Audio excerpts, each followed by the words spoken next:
shit got real. Sorry, clergy. Shit got real. Before I start, I do want to thank our police for being here. I know you have a hard job and that you never know when any given day could be the day you get shot dead by a maniac with a gun. I can relate. I'm a public school teacher. My Lord. I'm a high school biology teacher at Mount Lake Terrace High School. Go Hawks. All right.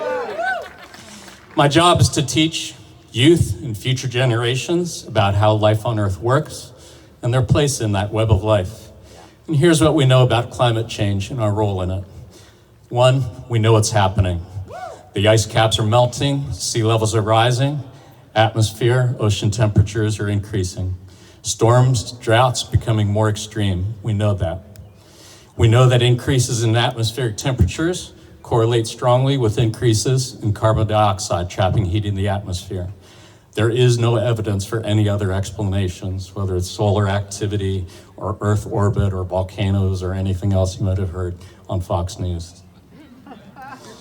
We also know that if we keep doing what we're doing, we can expect millions, billions of dollars more in crop damage from floods and droughts, millions, billions of dollars in damage from people's homes, businesses, from hurricanes, floods, wildfires. Think about Katrina in New Orleans, Sandy in New York, East Coast, Maria in Puerto Rico, and just know that we're going to see a lot more and a lot worse. We can expect millions more refugees fleeing drought-impacted countries into neighboring countries, including Europe, the United States, and Syria, if you remember not too long ago. We can expect more terrorist groups, attacks from countries that are destabilized by influx of refugees. Our own Department of Defense has already acknowledged in its official reports that they see climate change as a national security threat. These are all facts that are accepted as true from people who are informed and who care about the truth. Any lies you might have heard about how this is all part of some natural cycle, that there's not enough evidence, that there's other causes, that there's no clear consensus among climate scientists, they're all the same kind of lies that the tobacco companies told us long ago to keep from being held responsible for lung cancer. That's right.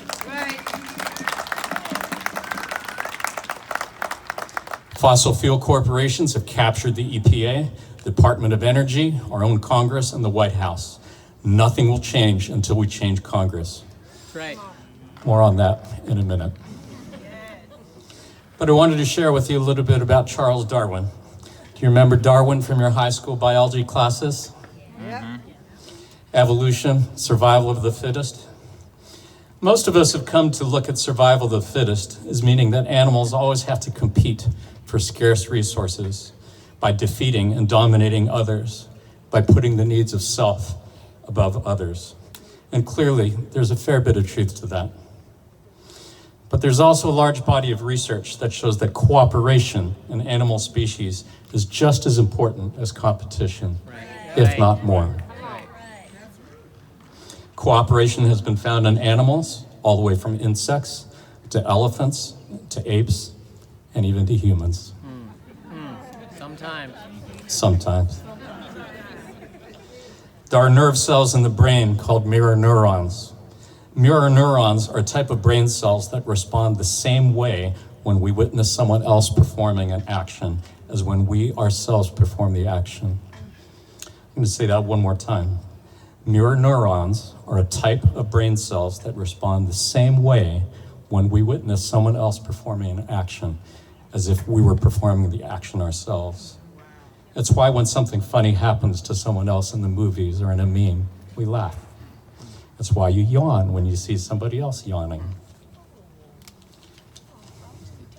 And it's also why you're here today. That's it.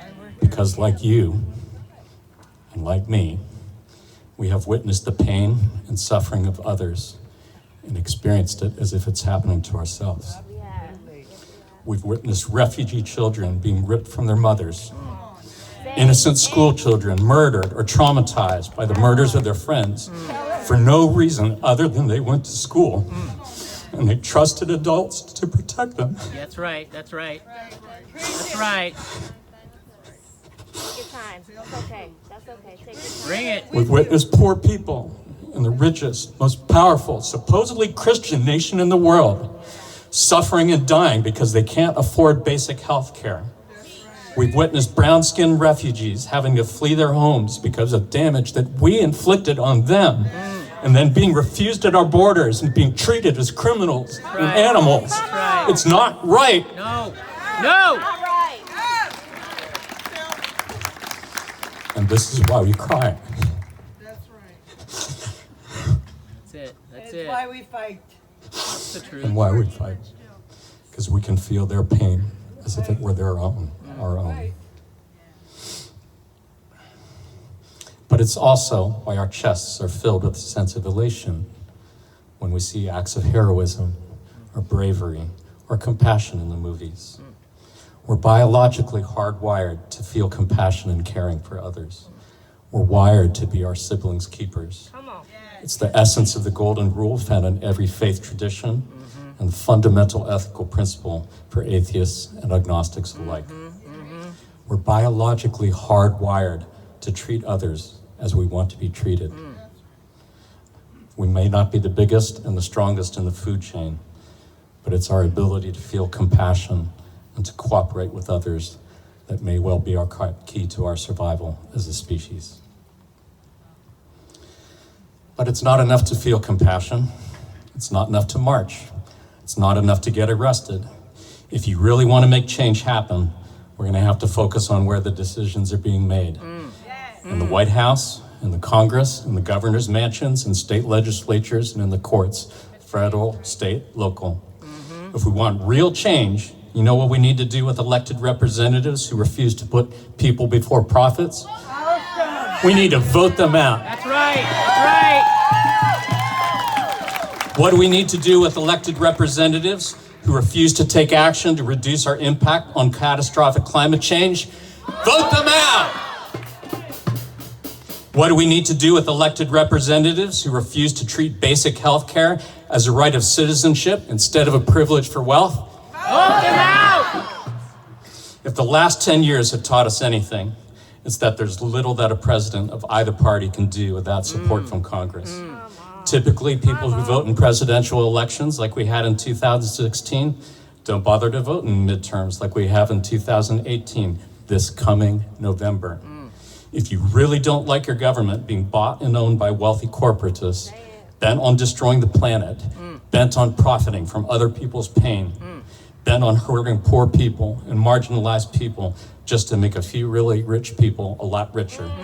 What do we got to do? Vote them out. What do we got to do? Vote them out. What do we got to do? Vote them out. What do we got to do? Vote them out. So please, take photos today, take videos, share them on your social networks, spread the word, and get a friend or friends to join you here next week. Because this is not a moment, this is a movement. There you Thank go. you all. There you go.